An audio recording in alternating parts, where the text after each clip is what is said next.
A man's dash cam is recording his commute to work when he notices the driver of a welding truck tailgating the car in front of him. So he moves to the right-hand lane when suddenly the car in front brake checks the welding truck, causing it to swerve dangerously into the right lane.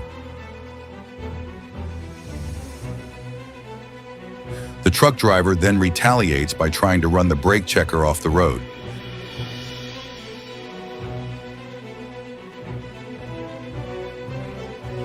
The brake checker misses the guardrail and bridge by inches.